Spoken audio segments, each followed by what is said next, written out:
Today we are talking about the post-video motion functionality, which is now totally renewed and improved in that Management Center version. We're using for that here one of our M73 cameras, and we are in the lab where we have our toy train to demonstrate here a little bit some real action. Where is the new post-video motion functionality? If you go here to the Smart Data Search view, you will find the normal Smart Data view, and in that Smart Data view we have now in the bottom a new selection. It's called Video Motion, and if you press on that new symbol we are switching automatically to the view Post-Video Motion, as you can see there, based on the M73, because that is the camera which is now selected on the left hand side.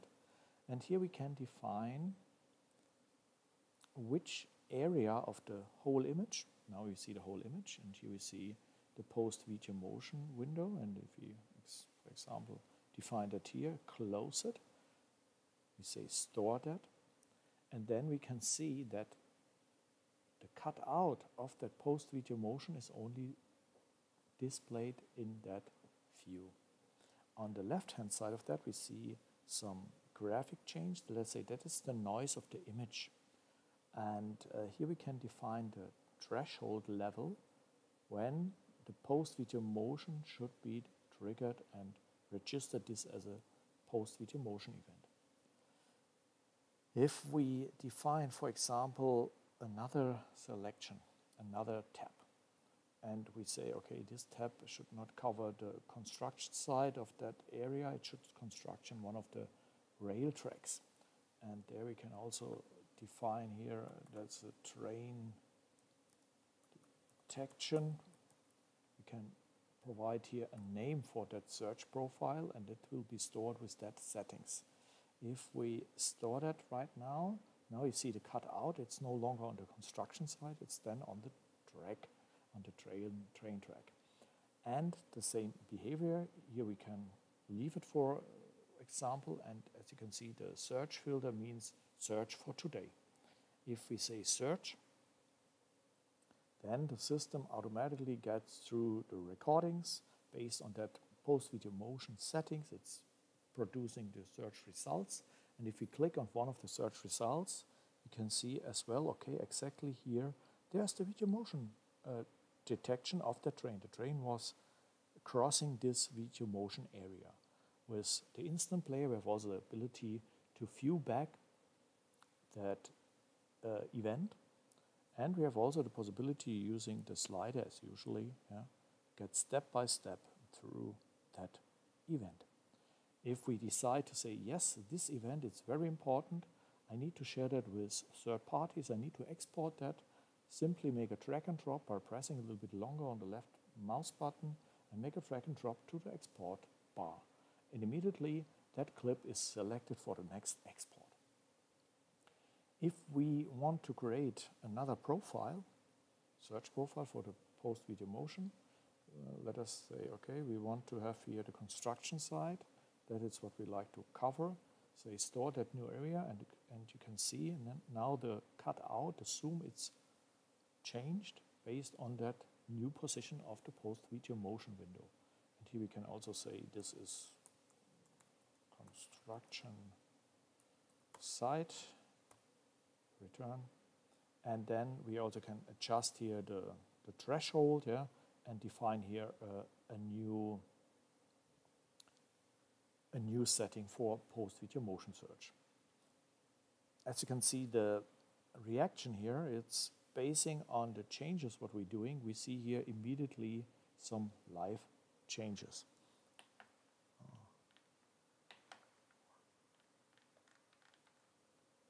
If we say, okay, that's are the live changes of the image, what is about when I have recordings and I want to adjust the threshold here basing on the recording changes? For that you can go to the traditional playback view, as it's there, and there it's still under that puzzle symbol.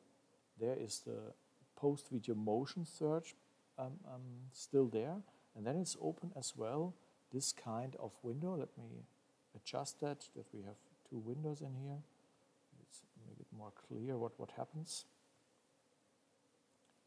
So if we now, see now the post-video motion window is defined in this area, and if we now make a playback and rewind, and then immediately when there is a change, which is bigger as the threshold, it will immediately stop.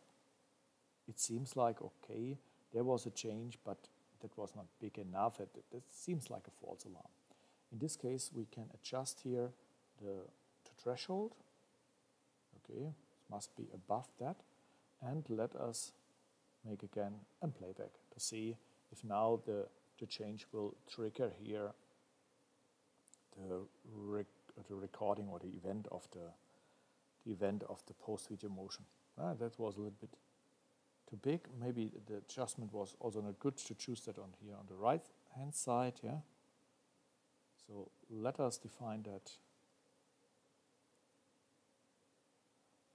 on the left hand side, yeah, like this.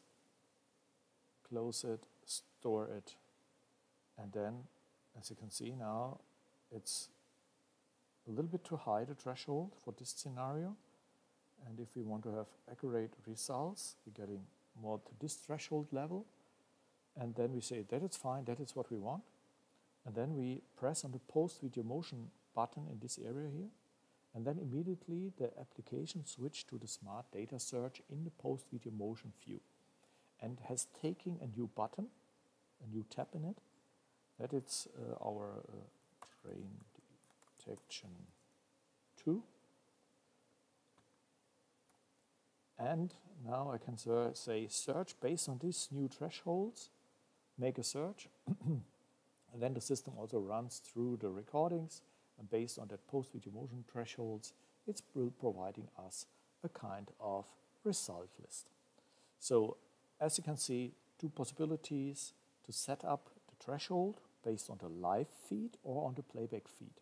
So that is what maybe it's a little bit special, what you need to be aware of it, but this allows you a very powerful setup for your post video motion search.